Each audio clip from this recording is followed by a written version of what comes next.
Okay. Now we're live. We are live, Live episode here. 12 of 6. I'm gonna start doing. I'll say 12. Like we just shorten that number every time, so it's 12 of 5. Yeah, Next 12 week of will be 3. 12 of 4. I think it was I think it's a Cat Williams bit that he does, and he's talking about. I just saw it recently. It was hilarious, but he's talking about Joe Biden, Oh, yeah. and he was talking about like he's like this man is 96 years old, and like every time he would go to say that, he made him 1 year older. Oh, yeah. Like every other sentence, he's like, "Give the man a break. He's 102 years old." Like every time was 1 year older.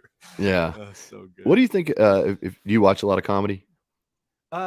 It's funny. Like I used to do a lot of the full specials, but anymore it's just like I'll watch the bits and stuff. Yeah, I yeah. still like some guy. Like if there's a couple of guys I like, I'll sit down and watch the full special. But I watch a lot of clips of stuff from various guys. What do you think about Rogan specials? The one the one that he did, I want to say like 5 or 6 years ago for Hmm. Netflix, I really liked, but I didn't watch the one after that or the most recent one. But I don't know. He's funny and it's kind of one note Yeah.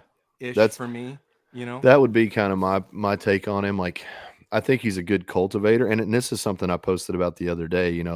Not everyone has the capacity for genius, but some people are the illuminators. Some Mm, people are kind of the the conductor, so to say. yeah. And I think Joe is that. Like, I think Yeah. he's funny enough that he can carry a special. I think Yeah. that he is. I like some of his humor on the podcast more than the structured jokes. But Yeah. I do think he's an amazing conduit to a lot of these guys. How many careers has he built just by sharing people? And I Yeah. think that's a unique gift to possess that power and maybe say even influence, Hmm. but to share that with his friends, the people that he Yeah. finds funny or interesting or whatever. But I'm yeah, kind of the I've same never. way on Theo too. Yeah, for Like sure. I Well, I think what's funny about Theo is, dude, he used to be on the Bob and Tom show.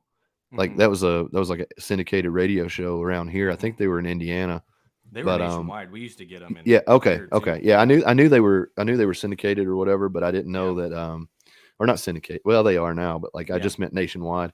Hmm. Um, but I heard about Theo Vaughn, God, when I was in college. Hmm. Like, who's this idiot? And he wasn't. He was he was funny, but like, I think like anybody. I saw another post today that I think it was Alex. I can't remember who it was now. I was going to say Alex Haley, but that's not right. It was Miles Davis. That's who it was. Miles Davis. It said, Hmm. imitate first, innovate next. And I think a lot of these guys, like Theo, was probably in the genre of, I have to do comedy in this model to be funny. And when he started just becoming the guy that, Yeah. man, in my town, there's this guy, like he always knows a guy or he knows this or knows that. And it just became like more him, just Yeah. kind of like spitballing stuff. Right. And I think that's cool. But the reason I ask all that was I wanted to get your opinion on the pendulum swing with comedy, because I've seen some really, Mm. really anti woke, uh, almost what I would say borderline, like in your face racism, sexism, and things like that now. And I know that it's comedy, and I know that comedy always plays and preys on the taboos of the time.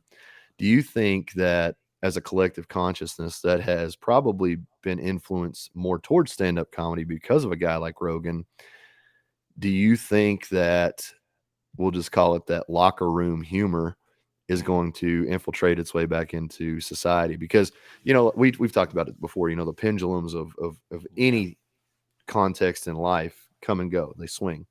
So, Hmm. do you think that in light of all this hyper feeling, hyper emotion, hyper offendedness, wokeness, if you want to call it that, do you think there's going to be like a pendulum swing to the other side where it's like people are just fed up, and then we're all going to start calling a spade from whatever viewpoint we have? I mean, I'm not necessarily against that, but I also know that some of these ideas Right. probably aren't productive. So, is comedy funny when it's counterproductive to society? I think that can be well. I think that second question might be even a little different than the first, because the the stand-up guys, I think, have always been like, in how they think of themselves. I'll start there. Like, they Mm-hmm. think that they should be able, like, this is comedy. Like, there's no limits on what we should be able to say. That's the point. Like, we can go Right. after everyone. That's the Mm-hmm. beauty of what it is. And so these last As handful of long as you years, do go after everyone, that's the right, caveat, right? Yep. right, right. And then if like in these last couple years, when like, and we talked a little bit about like the cancel culture stuff, but when that starts happening and guys start getting told what they can and can't talk about, in that subset of personality specifically, I think it makes them want to do it even harder. You Mm-hmm. know what I mean? Like, they get that pushback and they're like, well, no. Like, and some of them fold under it, I guess, because there's some that like just kind of disappeared and went away Mm-hmm. if stuff came out that they were making jokes about and they didn't want to deal with it. But then you see guys like Bill Burr and a couple of these other guys are like, no, I'm gonna say, and even Chappelle, like Yeah. Chappelle catching heat from, I mean, going after Netflix and then winning that battle Yeah. essentially. You know what I mean? Yeah. Like there aren't many people who could pull that off, but Oh, it you mean was Comedy him. Central? He went to Netflix after the comedy. Yeah. I Right. even mean just recently with Oh, the yeah. whole Yeah. Yeah. Yeah. with the whole Yeah. Netflix thing, when they were trying to Yep. pull down his special for making the Right. trans jokes and all that Yep. kind of stuff, and he's like, "Well, no, I'm going to do whatever I want, and you're not going to do anything about it." And Do you think so, it? Do you think it's interesting now that we have personalities that transcend media? mm, Because it's like Dave Chappelle could literally walk up and say the most offensive thing in the world, mm-hmm, and he might be dropped by Netflix. He might be dropped by Amazon Prime. I bet he could start a Chappelle app and it would yeah, flourish. yeah, So what used to be the suppressor, the media, the elites in that crowd, the Hollywood elites, whatever, you could blacklist somebody and they're done. There's yeah, stories of that over and over and over. We've gotten to an age where there's so many outlets for yeah, expression. Rogan being one. I wrestle with the feeling of Rogan going to Spotify as a success, mm, because YouTube was certainly, I don't know how it would work, because what would be his, he would have to have Apple or Spotify, but like I think at this point right, he could probably just start his own stream, charge $10 a month or whatever, and he'd probably make more than the 100 million. So I'm curious about where that deal worked out, and for a guy that is so like, I want to do whatever the hell I want to do, yeah, how much of the game he still has to play, or does Spotify be like, that's Joe. He does whatever he wants. yeah, Everybody else lives by these community guidelines. I just think it's an interesting time where it's a beautiful thing and it's a dangerous thing, right? It's beautiful that you can have the confidence to know, well, if it doesn't work here, or maybe this isn't the right audience, I can go elsewhere. But at the same time, uh, it's also like, it empowers these people to go further, and maybe yeah, maybe that's what it should be. How far do we go before we fall off the ledge? But I just think it's an interesting time. I think there's going yeah, to be some really unique things come, because I mean, think about what we've lost in the last 5 years. Let's say the mm-hmm, the you know just the box store, or the mall. Those things are going away. So things that we've constantly kind of had as bedrock for our society, they're evolving. Media is definitely changing. So it's yeah, it's it's a little bit more positive outlook than I've typically had, where we're going down the drain. It's just we're doing things different, and that mm-hmm. feels uncomfortable. So sometimes that feels like we're going to hell, but we'll probably find some great stuff along the way. Well, and we're with like the whole Twitter and Elon thing too. Mm, Like that exact same example where they, for years, when we were dealing with when everyone was dealing with the censorship stuff that was happening on Twitter, that was obvious that that's what was happening, and all these other platforms that are doing the same thing, then the whole message was, oh, we'll just platform, right? mhm. And they weren't like successful, but then Elon comes in, he's like, or I'll just buy this one and make it how we want it or whatever. And then when the other side is hearing, well, now just go make your own platform, it's like, Yeah. you realize how ridiculous of a statement that is, because it's the resources required to do something like that, to the scale to which it was with these other platforms, it's like that's not just going to happen. Yeah. So you have to Do you start this at this baseline. do you think it's even possible to compete with the one, when I go back to MySpace, that was the mechanism for a number of years, and I never thought it would go away. It just kept growing bigger, bigger, bigger. And now Facebook has seen somewhat of a downturn in some senses of its use. Instagram being more popular, obviously TikTok more widespread and popular than Instagram. Yeah. So how, I don't want to take this too far down this road because we had a lot of good stuff to talk about, but at the same time, I think it's important for a curious mind to have hope. You know, Yep. is it even possible to build the combative to a Twitter? Is it even possible to build the combative to an Instagram?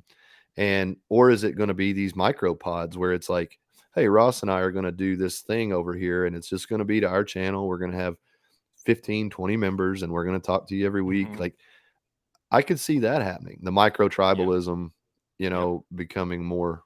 I mean, I think it's already happened in some ways, but I could see it from a media perspective too. I mean, could you imagine a production group that has 10,000 followers, and every week they're making a show specifically for 10,000 followers? It Yeah. could be kind of cool. That could That be an would. interesting twist and turn. Well, and I think like to your point of having these examples of there's so many possibilities of the now that with the technology that we have, like talking about, Chappelle could go make, I mean, Chappelle could go make his own TV network if he Yeah. wanted to even go, you know what I mean? Like, and he would, Oprah. he, and, but that's, it doesn't, I don't think, like to your point, it doesn't need to be some like Chappelle that Yeah. needs to do that. Like it can be these smaller, even incredibly niche down pockets of stuff that's super specific. Like you have your extremely targeted audience and they're super engaged. Hmm. That's going to be a bigger dictator of if something work than having 200,000 followers and 98,000 or 198,000 of them are people that scroll right stuff, or they're half of them are bots, and like Yeah. just that inflates that number that doesn't mean anything. Because and I can't remember who said it, but it's like the thousand true fans idea. Like Yeah. a business will I think it Jim has Windler is was like, big on that.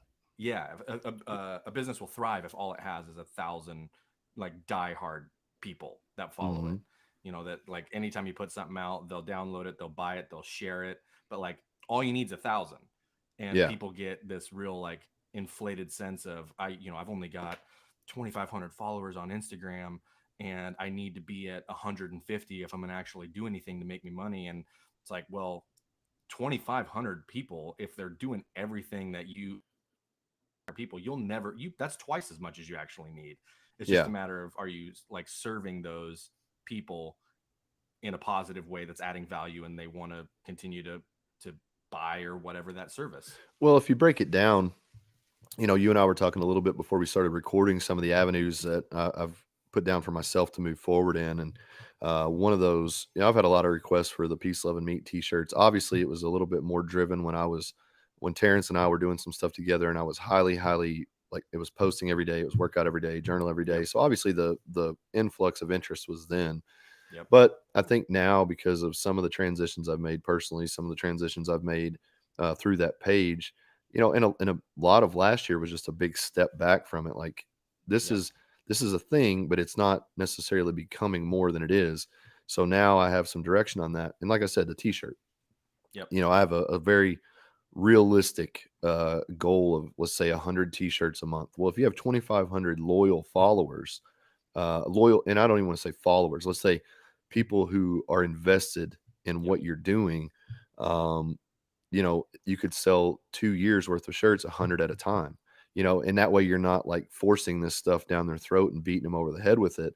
But Yep. if your goal is just, okay, I want to sell 100 shirts, I want to sell, 5 new programs or 5 new coaching clients per month, from that 2,500 allotment, not everybody's going to buy a shirt every month. Not everybody's going to sign up for coaching every month. So it does need to be a trickle effect. It does need to be Yeah. a sustainable effect, because people come and go. People lose interest. People find other things.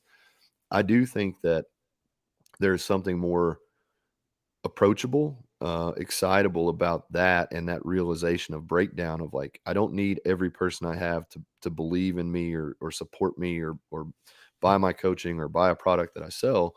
I Yep. just need to communicate to the ones who are really paying attention that I can actually do something for as an exchange Hmm. for this purchase. Like, I don't want you to wear a shirt because it's a cool design. More interested in it being a cool design and it's connected to something you care about. Right. That's kind of the angle that I'm looking for, and those do tend to be slow burn gains, that just longer game. Yep. But dude, for 15 years on the internet, well, maybe not that. Yeah, I guess 2007, 2008, Yeah. 15 years. I've been playing the high pressure, fast pace kind of game, and all it left me was just kind of feeling Yeah. disconnected. So, Yeah. but I think that ties right into what we wanted to talk about. Now's probably a good pivot point Yeah. to discuss, finding that group of people to surround yourself with, good training partners, good business partners, um, good life partners, relationship partners, all of those things.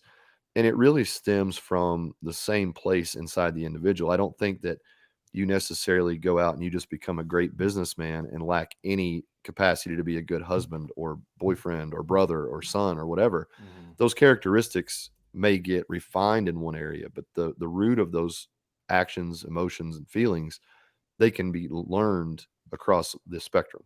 So you kind of had that idea. So why don't you Hmm. open up with that a little bit and talk about it? Because you've done a really great job of cultivating groups of men that fit what you're looking for too. And I think Right. as a coach, a lot of times we just say, I need more clients. We don't define, man, I want some motivated, driven, What kind successful of people. clients? Yeah. And Yeah. it's the same thing. If you don't know what you want, you get a lot of what you don't. Yeah. Exactly. And part of the thought process that brought this kind of to the forefront for this week was just, I do these, these groups that I run every few months or whatever, and it's a really cool experience because it's always a smaller group setting. It's usually 3 to 6 men that will come to each one, and we spend 8 weeks together going through the training program and all the content and everything. But it just had me thinking as one of these was closing down, ready to start another one, that when I started doing a lot of this stuff, I didn't really know why I wanted to train men in a way that was helping. And it took until I was like, well, what do selfishly kind of what do I need Hmm. in, like, what would be helpful for me? And then I just essentially use that. And so, like, when I'm talking to guys asking like where they are with their training, with their nutrition, like all these kind of things, I was like, listen, I'm talking to you because the stuff that I say is what I need myself. Like, the Hmm. messaging I put is more like a self reflection for the things that I'm going through and the things that I need out of training, and how I manage that into my life with my job and the stuff like that. And so it's connecting with you because you and I are obviously very similar. Hmm. And so we're going to get along in this group. And so having these groups that last a couple of months at a time, it's like really cool to see that a other guys feel about a lot of things the way that I do, and Hmm. sometimes when I don't feel like that can be the case, like I feel like sometimes I'll have these ideas and stuff, I'm like, man, I am so on an island with this, Yeah. and it turns out that that's not the case almost every single time, right? There's always someone, like, and I'm doing this, I'm struggling. And so I Mm. think from the starting point, it became, well, what would I like to have in a group that would hold me accountable? Or what would I like to have as a system for community where we're talking about training, we're talking about things that are going on at home, we're talking about things that go on at work, and how do I kind of build that together? Because that's what I really want for myself. And I wasn't seeing it in the way that I wanted it. And so it kind of all started selfishly from that point. For I want to build this just for myself, and then it turns out that there's a decent amount of other guys that are like looking for the exact same thing. Do you think the root in that stems somewhat from our programming and the nature versus nurture kind of effect, Mm, where we are communicate, men as a whole are somewhat labeled as stoic, right. quiet. They don't talk about their feelings, they don't talk about their emotions. And I think that early on, maybe even not so early on into your life, you start to model that because that's Mm. what you see as the strong hero type in the movies. You know, the strong man in your home or in your family. You know, they're stoic. They don't talk about their feelings. I talked on here one time. I've never heard my dad complain about anything. You know, like Yeah. I've never heard him say, I hate my job. I've never heard him say, I hate my bills. Like it's just head down and plow.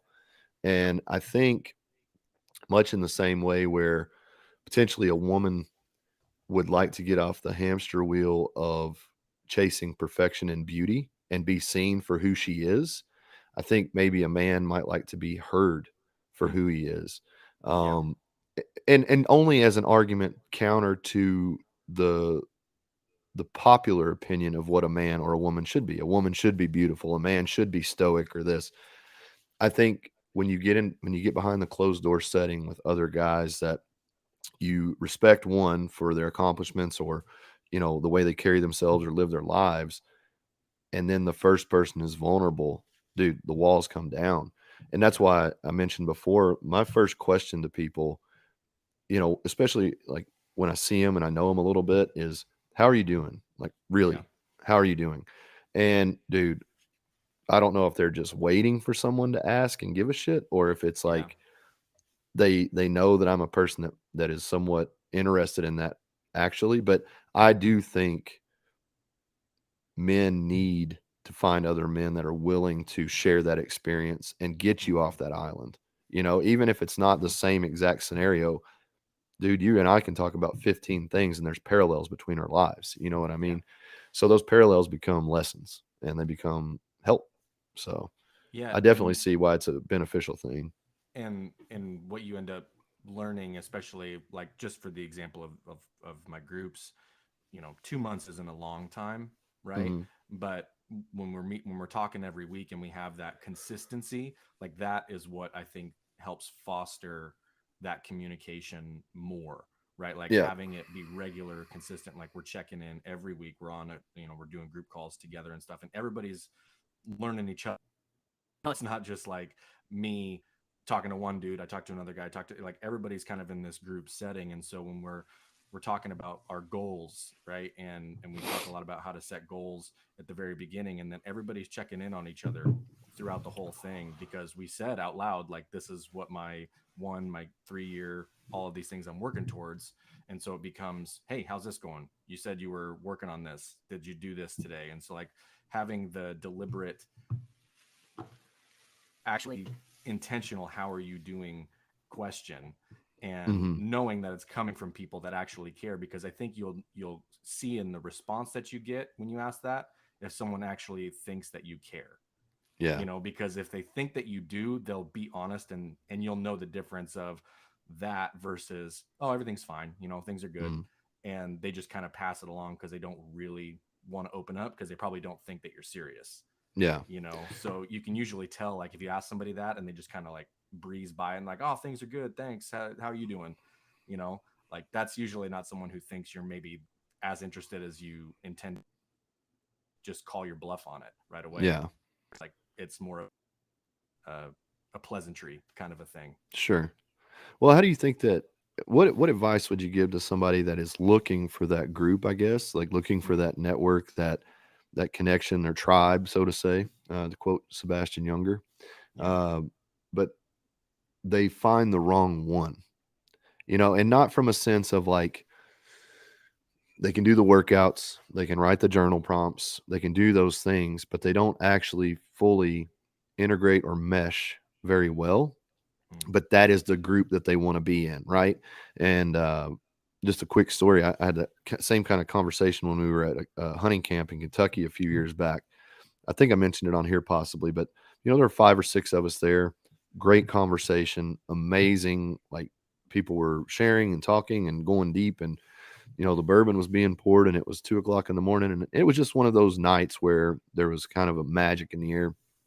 And somebody said towards the end of the night, it was like, man, could you imagine if somebody like Rogan or Cam Haines was here, like how cool that would be? And, I didn't necessarily say it out loud at the time, but none of what had just transpired would have happened because of that, right. because we would have all been trying to impress that person. It may be. I don't know, maybe. Right. But I think that that happens to a lot of people, especially when there is a figurehead at the head of a group that is somewhat like, I want to be like that person. That may Right. be the worst person that you could be involved in a group with, Yeah. because you start modeling to be like them rather than figuring out who you actually are. Right. It's a very, it's kind of a complex thing for me to sort out briefly, but I do think that people find the wrong groups and they Yeah. find success in somebody else's floor plan or map. And that somewhat prevents them from actualizing their self. And I know that you've talked about that too. Like, you don't necessarily want to be like, just do what I say. You want to be Yeah. like, well, here's what I do. Here's how I would do it if it were you. And hopefully that person can take those two ends of the spectrum and figure out what they would do in your absence.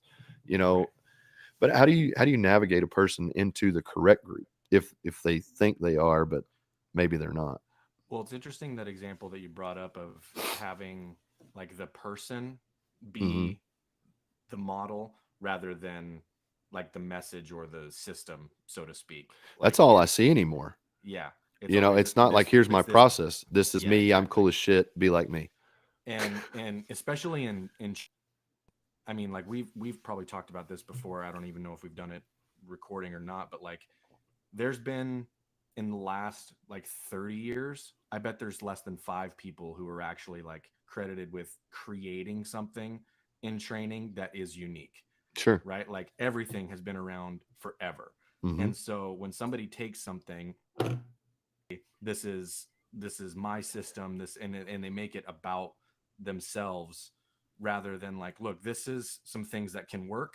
Like this Hmm. has been super successful with a lot of people and it probably will be successful for you if you're this type of person, Hmm. but if not, like we can experiment and find what will be successful. And it's about like that because and we're fortunate I would consider Greg one of those probably 5 people, right, who Oh, can actually be credited with like having created something unique in fitness in the last couple of decades. So like we're pretty fortunate to be friends with somebody like that. And you knew Louie, who's hmm, obviously in that conversation as well. So I mean, there's handfuls of these guys that like, okay, you go to Louie because there's nobody else that can do what Louie does the right. way that Louie does it, right? Or like Hmm. you go to Greg because Greg is the pinnacle of a lot of these things that he created and he can coach it better than anybody else, Hmm. right? But there's still lessons that can be pulled from each of those people without having to go to those people. Right. But if you're looking for that, it's a matter of I'm following the system. Who am I just gonna if it's a coach, it's like who am I just gonna get along with better, right? Right. Because there are all kinds of guys that I'm sure in powerlifting like will pull things from Louis stuff, but would never get along with Louis in the gym, or like would never last in Right. Westside. And same with Greg. I mean, Greg is as kind and as sweet as it gets, contrary to what most people think just from outward appearance. Hmm. Still probably people that would like not mesh with Greg level. Sure. And so there are things that like me and just from working around and near him and with him that like we could teach some of this stuff Sure. and maybe they just get along with us better, Right. right? So with coaching, like and if we're talking about a coaching relationship or something like that where there is someone that's kind of the maybe the leader of it or the head of it that's steering the ship, so to speak, the relationship part of it is always like what I'm telling people to look for first, because it doesn't matter how good the information is if you're trying to get into this group or whatever and you don't personally get along with the person who's presenting the information. Like it's just going to go in one ear and out the other, Hmm. right? It's like having a bad relationship with like your parents or whatever, and your dad tells you to do something, you're like, whatever, man, like I'm not listening to that, like why would I listen to you right now? My And entire maybe that life. right, and maybe that's just like some rebellious teenager, maybe that's like your whole relationship with people like that. Like you're never going to take advice to heart from people that you don't respect or care about or get along with, you Yeah. know and I'm so bad you about that. well, and I am too. Like there's people that I can be friendly with, right, and not put off in the situation, and still like I'll respect the time and like I'll listen, but it's like I'm not really listening, I'm bad at you that. know. You know what I mean? I think once I, kind of overshare on myself, but probably one of my biggest pet peeves is willingful stupidity. Like if Mm, you're just stupid because you're unwilling to even remotely try to be intelligent, then I have no time or place for you. And I mean, like I just can't deal with it. I don't yeah. deal with it. I don't. It's probably one of the things that irks me more about people than anything. Like you can be fat, you can be skinny, you can be tall, you can be short, no problem. Doesn't bother me. Yep. If you're stupid, it bother and like willingly stupid. Like Right. ignorance is fine because you just don't know. But to know and then to still be stupid about it, I can't tolerate it. Hmm. And a lot of times, I meet these people and it's like in one version of stupid is like just lack of information, but in Right. another is like there's stupidity in a wide range of things, and whatever my radar is for stupid, once it goes off, I'm pretty much over it. Like I need to do better about that, and maybe potentially help somebody gain some knowledge. But willful stupidity to me is somebody that is literally facing the truth and still arguing for their emotion. You know what I mean? It's like Well, I don't know. and there's an instance, and maybe not a specific. There's many instances, but more so, maybe the word I'm looking for is like there's this phenomenon in the last decade or so where, and I heard this said on a different podcast, and he says like, never in history has there been like more access to information and we've had more dumb people, and then those dumb people are proud of their dumbness, Hmm. right? Like, and so he calls it, the phrase he uses, I love, he calls it invincible ignorance. Oh yeah, And and that's totally what it is. Like there's people who know, like, I mean, I don't even know if it's like they know that they know or they don't know that they know. Like it's such this weird thing, but it's like they will die on the hill of being completely wrong. Like it's more about being right. yeah. Like me. Yeah, no, I do, and that's kind of the question that I posed the other day when we talked was kind of all these people who have like turned their existence into fighting the COVID narrative or the vaccine narrative or whatever it is. Like, what what are you doing? Like, at Yep. what point do you wave the victory flag or the white flag of retreat? Like, Yep. how are you still doing this so fervently every single day? And Yep. and like, what's the prize to be won? Like, what do you win if you change somebody's opinion about it? Yep. What do you win? So I don't know, but it's a strange thing within me that is one thing that I look out for is like Hmm. just dumb people. But man, there's some smart people that are really dumb too. Yeah. It's not like just it's not like a quantifiable intelligence. It really is just that they're just dumb. Like Yeah. for whatever reason, my body says they're dumb. They're dumb. And it's funny, you and I are really similar in this regard. We've talked about this before. Probably, man, I would maybe consider it like one of the maybe two or three like given in life is like gut feeling about people. Oh, dude. Like pretty quickly. Like Yeah. I just have a feeling, and I don't like test that a lot to like push it to see if I'm going to be right or wrong, but most of the time, like the initial gut feeling I get about somebody in the first handful of days or minutes, even sometimes in a conversation, I'm pretty spot on about a lot of times on, not whether or not they're like a good or bad person, but like for this type of thing where Yeah. I know if even what they're saying is real. Yeah. I can, Oh and, yeah. and you're super similar with that. Like we can spot those things, and I feel super fortunate that I have that sort of kind of discernment, because man, it's Well, I'll tell so you a story. much fakeness. Yeah, well, it's for me, it's not something that I go into expecting. It's Yeah. literally, and it's not a psychic energy or some bullshit like that. Like, Yeah. don't get it twisted. It's just there. I have met so many people in my life. I have done so many unique, crazy, exciting, stupid things in my life. I have a large amount of data to draw from Yeah. in regards to people. I've been stabbed in the back and I've been uplifted by people I never would have thought done it. So I, you know, I have a pretty strong gauge, But man, I can tell you there's been a few hands in my life that I've shaken. And like one guy in particular, I met him when I was in my 20s. Just an imposing looking guy, but he carried himself very well and like just the Mm-hmm. best in the world. And I'd heard about him, I'd seen him around, but never met him. And when I met him, I was terrified. Like Mm. not looking at him, not anything like that. When I shook his hand, the literal thought that came through my brain was this guy could kill me. Wow. And not no reason to think that. Like he's Yeah. wearing a white shirt, button down, and blue jeans. Like he's not Yep. threatening me. He's like, "Hey man, how you doing?" My thought was he could kill me. Then Mm-hmm. I met another guy, very well-to-do guy, got a good career, good money, whatever. And I shook his hand and I was like, "Man, this is a fucking scumbag." Like I Mm. just knew it. And in both cases, I found out more about the first guy. He was a Marine. He had done a lot of special forces work. I did not know he was a Marine when I met him, so it wasn't Yeah. like, oh, he's a Marine, he could kill me.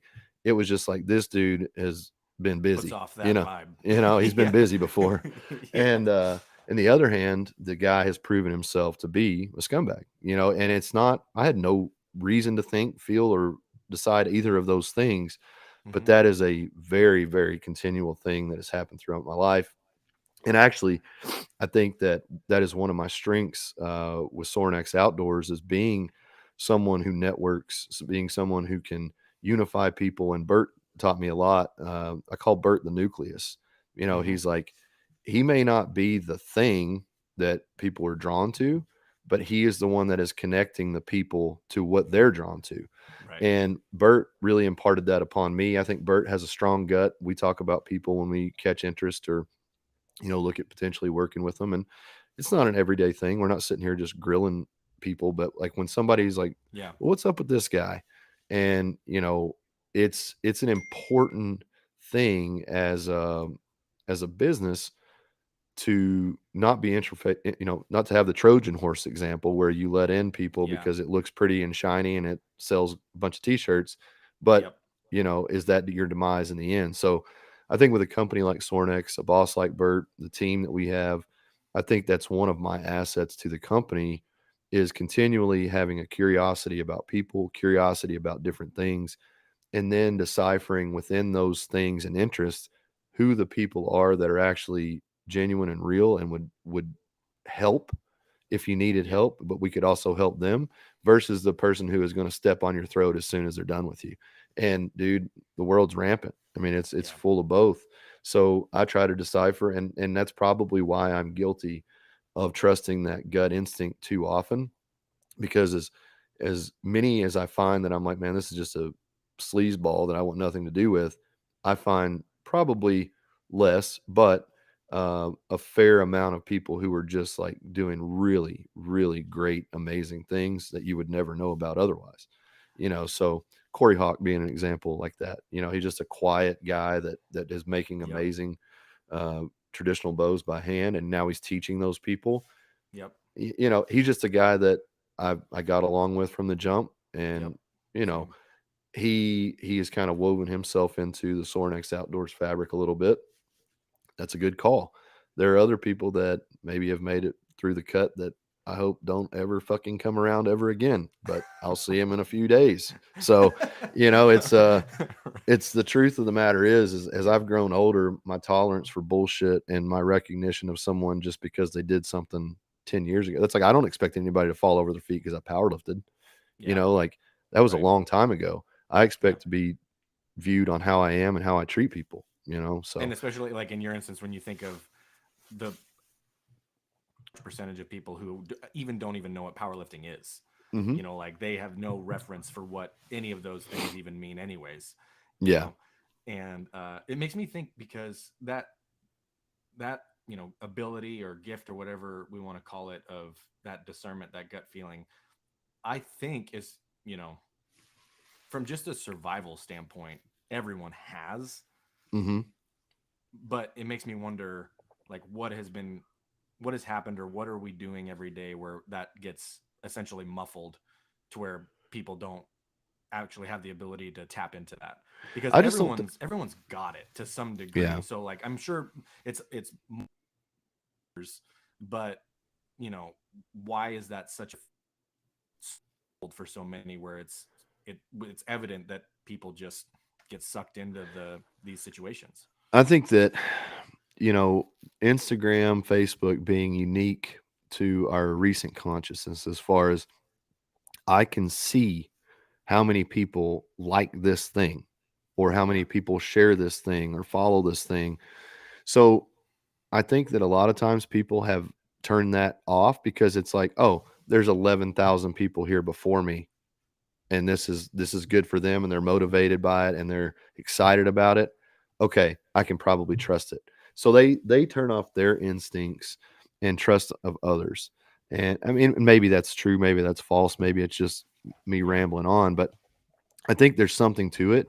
It's like if it's kind of like the cattle that cross the road, like once the first cow goes, the others just fall in line because they see that it's doable. And I Yep. think that's somewhat the case too, is like it is the influx of like the same faces and names that you see over and over. Well, obviously they must be doing something good. They must be reputable. They must be great. They could be the worst person in the world, but they have good marketing. They have the ability and means to market heavily. Yep. So you're going to get more of that dose. So over time, it just seems like, well, they're still here. So they must be doing something good or they must be a good person. Yep. I don't know. But I think that's one mechanism for sure that, where did the concept of a viral video come from? Like, it's a shared thing amongst millions across a consciousness. It's kind of like what you were talking about before. It taps into the same thing that you're looking for. So, do we love that meme because it's actually funny and we get it, or is it because it's the viral thing? I don't know. And I think that's where Yeah. people need to sharpen their spears a little bit about what they're doing, why they're doing it, and if it's them that's actually the genesis for the thought or the action. Am I doing this because somebody else tells me to? Am I doing this because it's what I want to do? Is it supposed to feel good? Is it supposed to be the trendy thing? As I've gotten more honest with myself about what I want, the man I would like to become, the man I would like to be remembered as, the approach to my life has gotten simpler. Mhm. It's something that I think you're navigating somewhat too. Like you were talking about kind of refining things and paring it down. I think Yep. it's a valuable tool.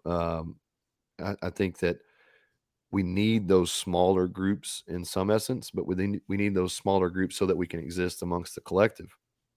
And I just think that whoever you are, whatever you're into, there's enough people out there that will support you for exactly who you are rather than trying to reshape yourself. And that's a dangerous thing because a lot of these, like even yourself or myself, when I coach, I'm trying to help someone improve their life Yeah. and reshape their life within the confines of the statement of who they actually are.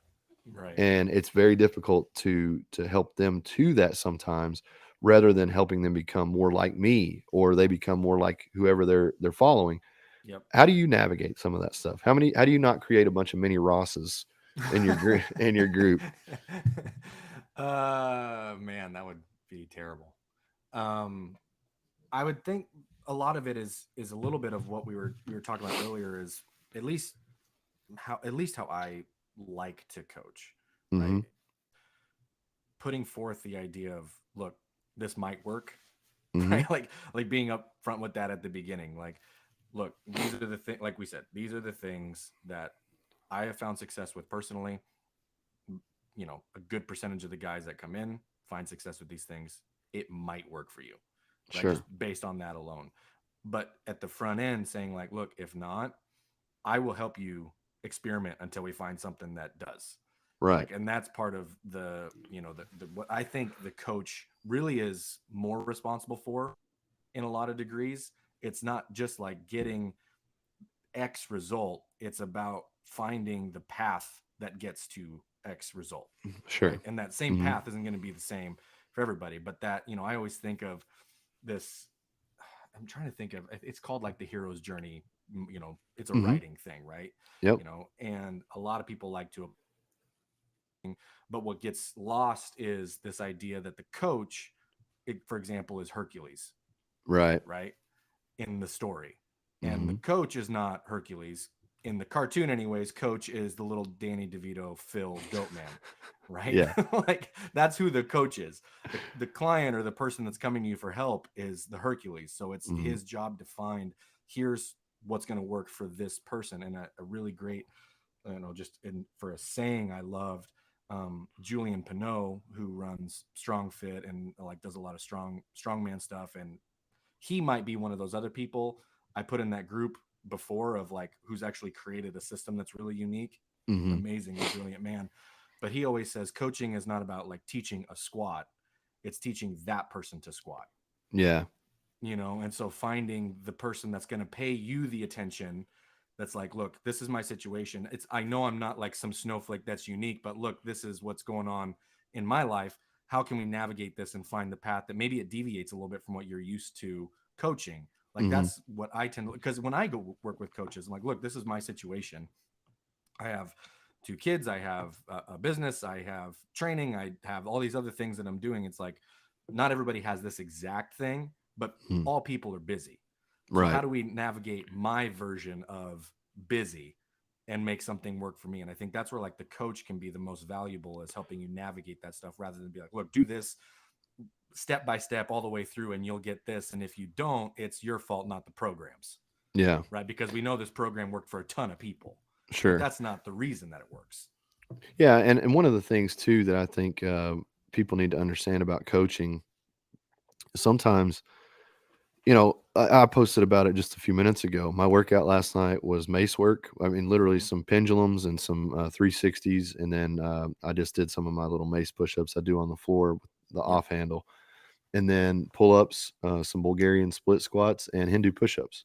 Yep. And when I would do an upper body movement like the pull-up, I would then switch to the Bulgarian, and then I would do the Hindus, and then I would switch to the pendulums or something like that to kind of keep the body moving.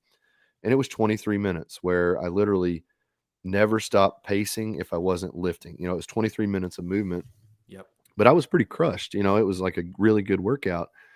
And I think that people need to understand you don't need to have this magic potion, secret exercise, perfectly written program. I've said this 1,000 times. From a data level, I could write you the perfect program, but if you don't believe in it, you will not get as much success from that program as if you believed in it. Yep. So I think that there needs to be, just an introductory phase that looks somewhat similar for all your clients Right. incoming.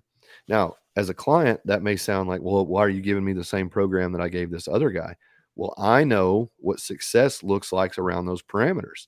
And these Yes. parameters are the foundation blocks for the next 10 weeks. And the next 10 weeks, you have to crawl before you can walk, and you have to walk before you can run. Mm-hmm. If after this 10 weeks, your markers are off the chart, well, maybe I failed you by not pushing you further, but now I know I need to jump some stages in my next 10-week program for you. But I need to have that baseline of information. Coaching is a relationship. It is an ongoing communicative relationship that builds over time. If you are just committed to doing reps and sets, that's fine. That will get you somewhere. But the coaching aspect of it can give you knowledge behind it. It can give you caveats to think about when you're doing these movements, ways to feel. And that's the difference for me, is like I can become so polished at a set of exercises that I know will work. I know Yeah. will make you better. And I can know how to coach those, and I can know how to analyze the results that come from those uh, responses. Then I can do that forward. I can't just jump in and magically make someone a powerlifting champion in 10 weeks. It's Right. impossible. I might be able to take a very high level athlete that gives me 10 years of backstory about their training and write 10 weeks forward. But if you're coming into this group or a group or any kind of setting, you have to integrate slowly around that coach. I mean, Yep. they have a system for a reason. And again, to use that instinct or that sniff test, you will know Sniff fairly test. Great quickly. phrase. You will know very quickly if that coach is worth his salt or if he's just depending on trickery and magic. Like as far as, Yeah. well, we've got to do this super suspended, high quality thing. Like, dude, it's just a tricep extension. Like, just grab a dumbbell and put it behind your head and start doing reps till it hurts. Like, some of that minutia stuff is cool, but some of that minutia stuff is just to sell you a product at a higher price. It's not actually telling you or giving you more. It's just making you feel like, oh, that's worth more because it sounds fancy. So this makes me think too, to bring in the another angle of it, because we talked about like the coaching relationship, right? But Hmm. another one that I think you can speak to a lot, having been in an environment like Westside, is the importance of the training partners that are also doing the thing with you, like, and Yeah. how important that shared experiences with each other, and why that can be like another level of measuring progress. Well, to take from somebody who actually did it maybe better than I would have, or explained it in a way that I related to very strongly that I didn't quite articulate as well in my mind. This is from Greg Panora. So Greg was actually one of the guys that was instrumental in getting me to Westside. Like I looked up to him as a lifter. He was a phenomenally strong dude, but he was also one of the first and only guys that was really like helpful and friendly to me at the meets. And like, man, you got to think about coming to Westside sometime. You got to get there. You got to visit, blah, blah, blah. And then that turned into, man, you got to move up here. You got, so Greg was really helpful, and we had a lot of similarities in the way we train and stuff. So I'll read this, and I thought it was very accurate to your question. The first question Louis would ask you is what you're going to do for this team. Well, I said, I'm going to win. He looked back and said, everyone here is going to win, and that's not enough. After several confused moments and some leading, I said, I'm going to push my teammates to the brink of exhaustion and never let them know I'm tired. He smiled at me and looked at my face and said, welcome to Westside Barbell. What he realized is that the quality training partner will create quality competitors. Here's how I implemented that into my own team. This is a little Louie Simmons magic. I had 3 or 4 guys totaling around 1,985 pounds. Cagle, a guy named Dakota Cagle, did one of the most impressive squats I've ever seen, and I believe it was 620 for 17. I turned all of my focus to Dakota. I made him the star. Every comment to the other guys was, yeah, but Dakota, he's about to destroy everyone. What happens is the weaker of the lifters will quit. They can't be told someone is better than they are. They can't believe that they will lose to someone that they were once as good as. But the true competitor will rise and try to meet or beat that expectation that they want to be told that they're great too. A few months later, I have another guy totaling, or I have multiple guys totaling in the 2,000-pound range, and now they're chasing Dakota, trying to take his head off. And I'll take the winner of that fight and whoever that is and turn my attention to him. So everyone gets better, everyone stays a competitor, but everyone's fighting for the win. And I think that's what it boils down to. Westside for me was not just reps and sets. It was not just weight on the bar, because I came from a great gym. And all due respect to Robbie Burns, who opened his Mm-hmm. gym, to me and Adam Hires and Jake Anderson and Corey Hayes, Brad Little, all those guys that trained in that garage, Matt Sutton and so on. I mean, there's a bunch of them. And we trained around the Westside principles, and we got very, very, very good. But what happened when you go up to another place, whereas I was in argument as the strongest or one of the strongest guys on every exercise at Gorilla Squad, when I went to Westside Barbell, I became the weakest on everything. So understanding that the competitive nature of my mind, I will not accept that. I will not take to heart that I am the weakest person in this room. I'm just not strong enough yet. So that comes, and then I started doing well, and I caught some guys that I was behind, and then I outbenched some guys that I was behind, and I did some raw lifts in the gym that were like better than some of the stronger guys on the board, Mm-hmm. and vice versa. Like I got my ass kicked plenty too. This is not the Brandon Lilly hero story. This is just Mm-hmm. a man that got better because the people around me were they were willing to die to get better, and I Yep. was too. So when you have a room full like that, um, it's very easy to get ahead. But I look back to the lessons that I learned at Robbie's gym.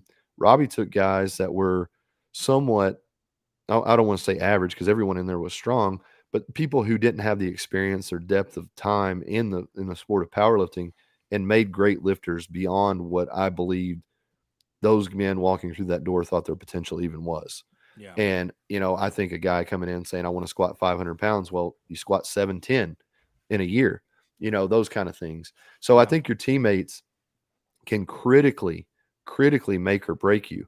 Imagine going into a gym, with 4 or 5 guys who have no ambition to be a power lifter, They squat 300, 400 pounds for reps. They're kind of bodybuilding. You have to go in there and somehow find the will and the way to say, I'm going to put 800 pounds on my back and squat that, and get mad about it and get motivated about it and get driven about it. There's no one else there to say, well, I'm going to do 805, motherfucker. Mm-hmm. And that's how it was at Westside. You Yeah. get up to a final plate or a final set, and it's like, all right, last set of two. Well, the last guy on the day is going for four because everybody else is done. They've got their briefs off, they got their bag packed, and they're getting ready to go do accessories. He won the day. So what do you think happens the next time? Somebody else wants that win. Somebody else wants that. And and Louis said it best, if you are not scared to death of your training partner, you will not be the greatest in the world. And not fearing them, like maybe at Westside it was because there was fights in there all the time, but like the fear that somebody in your training room or in your training group could kick your ass, you need to find another Yeah. training group, especially in Yeah. something like jiu-jitsu. If you're winning every roll, you're probably Yeah. not getting better. You know, Right. um, if you're not being pushed, okay, you got one more rep or you got 5 more pounds or these things, it can't be. It was at Westside, it was every day that we trained. But for the average person, you just need to find people that you can surround yourself with that may have skills less than you in some areas, but better than you in some areas, and you both rise the tide. Yeah. I think that's one of the problems that I found in some of the training groups that I probably participated in myself, where I was more focused on myself than the group, which was detrimental to the dynamic of the group. And then there were other times where people were focused on themselves more than the dynamic of the group, and I suffered for that. So Yeah. it is a delicate balance. It is something that takes time to understand and weed out. And I think in any training setting you can get better.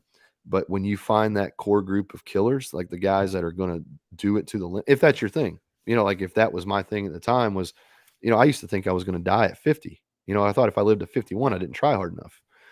So I was around guys like that. Um, I'll never forget to give some credit to Greg. I'd been out with him one night, and we'd been out partying a little bit, and we were in a McDonald's, and it wasn't too far from his house, a 2-story McDonald's in on High Street in Columbus. So we were hanging out, and we were partying a little bit, drinking, and we ended up taking a ride back to his house. And we get there, and he goes in, and he's like, "Somebody broke in my house. They stole everything. I had a 60-inch TV. They stole my TV."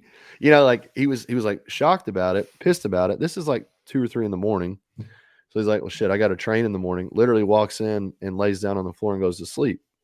Like, didn't call the police, didn't do anything. He went to It didn't sleep, matter. and then he went and trained the next morning and called the police the next day. That Oh was my just the gosh. mentality Yeah. of the kind of place that we were in. And Mm-hmm. dude, it was beautiful and it was destructive at the same time, for many things. But not every training group is Westside Barbell. That Right. was literally the place where you went to try to be the best in the world. So I just think that you have to be a contributor, but you also have to be someone that can take from that group as well. You have to Yeah. give and take no matter what you're doing in life.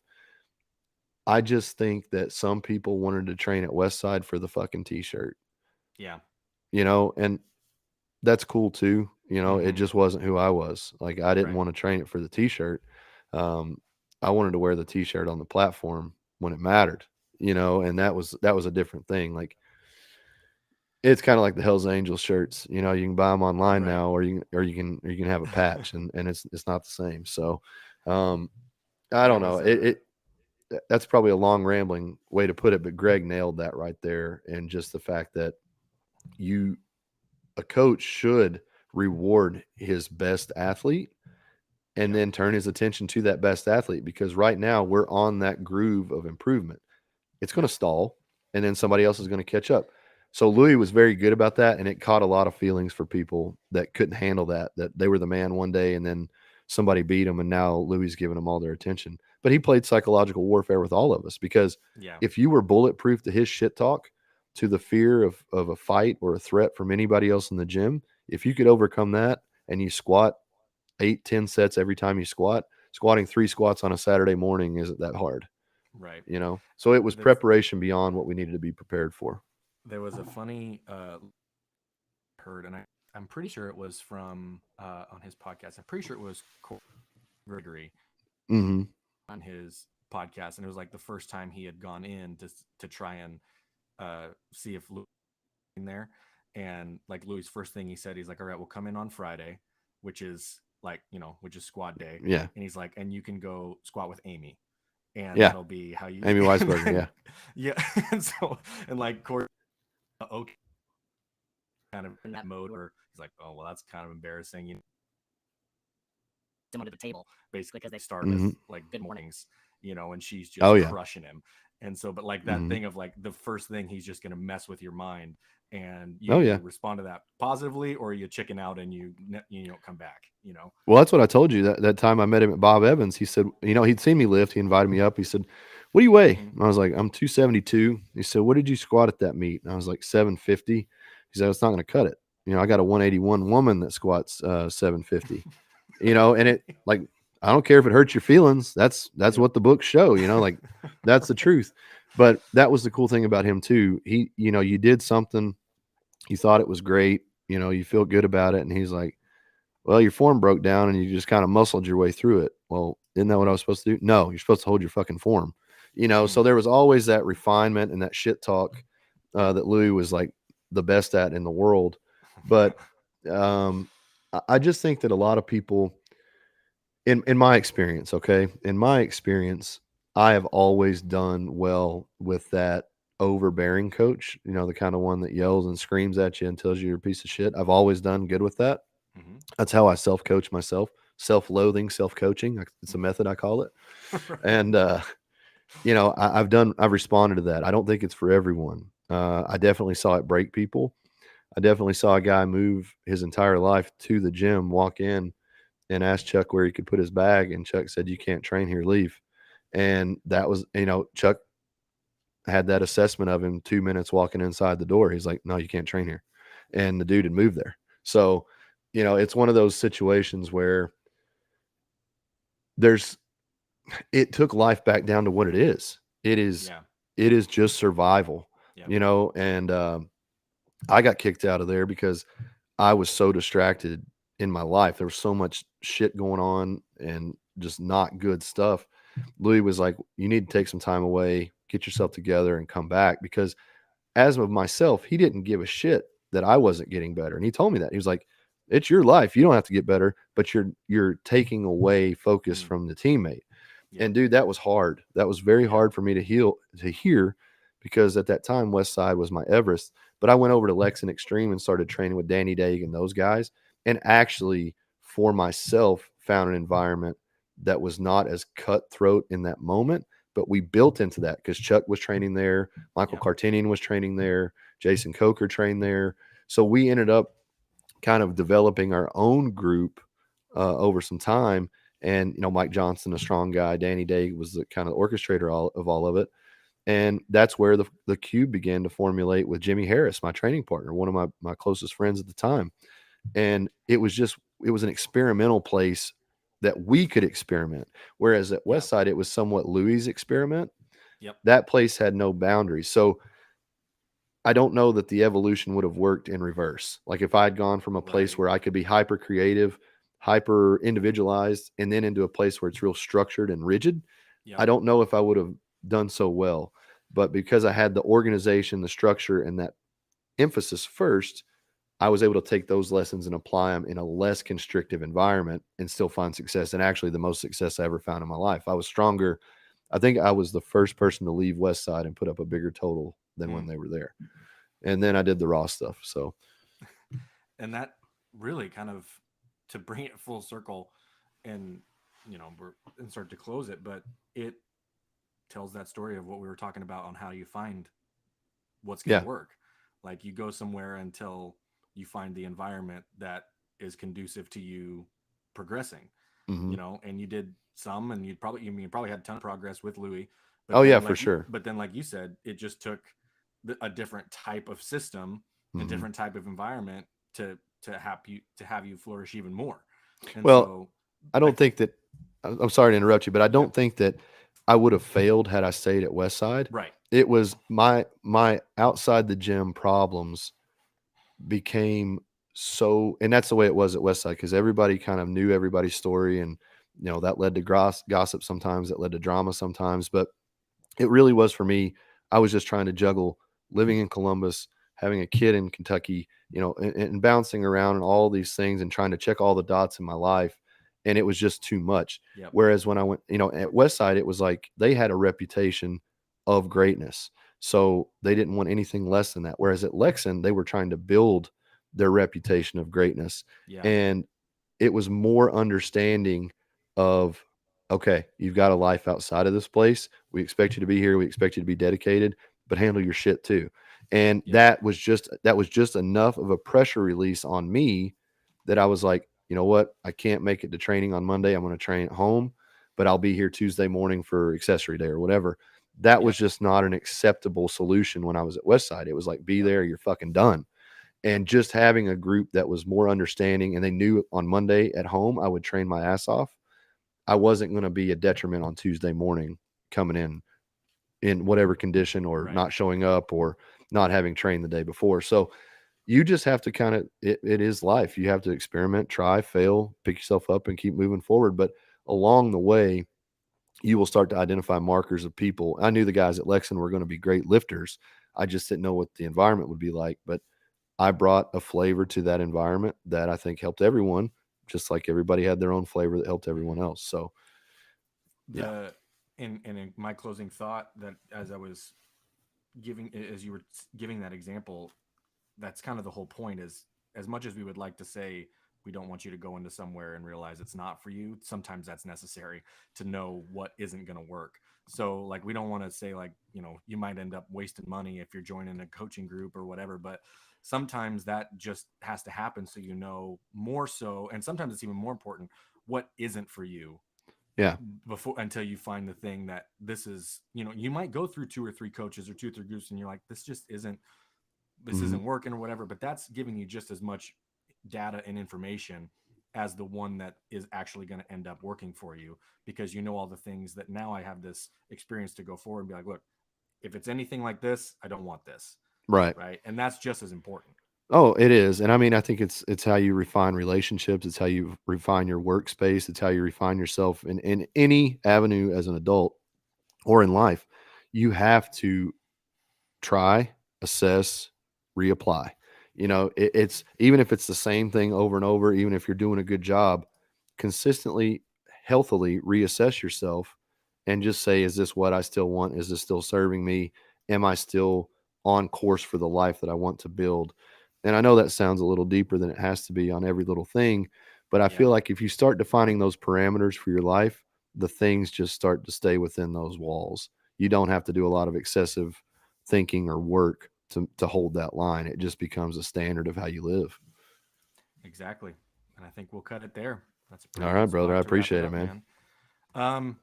I think we're still planning on next week, but with strong and everything happen next week, we'll keep up. But I'm not. We We'll might do. figure something out. You want to do it like on Monday? Yeah, let's do that. Let's do it before Let's everybody knock it takes out off and Monday. travels. That way, everybody's, we can release it during Yep. Winter Strong, and yeah, we'll just go from there. But I think, yeah, let's record on Monday. Sounds